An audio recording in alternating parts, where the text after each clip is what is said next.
Gus Samsudin diperingatkan kiai yang mengobatinya. Kecewa, Pondok Pesantren Condromowo jadi tempat bikin konten.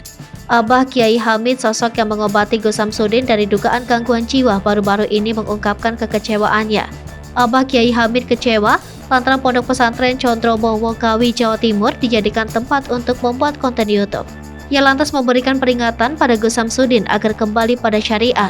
Dirinya juga menyindir aksi Gus Samsudin membuat konten di Pondok Pesantren Condromowo. Bahkan Abah Kiai Hamid enggan menemui Gus Samsudin saat terakhir datang ke pondok. Ia kemudian meminta Gus Samsudin untuk kembali ke jalan yang benar. Kiai Hamid juga membenarkan dirinya lah yang mengobati Gus Samsudin saat mendadak bertingkah aneh. Ia membeberkan kondisi Gus Samsudin setelah diberi air putih.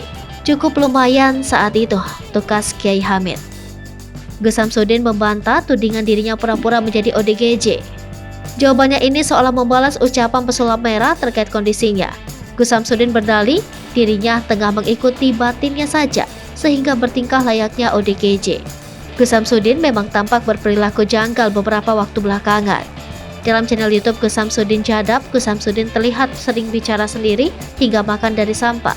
Dia juga tak segan menenteng bangkai tikus.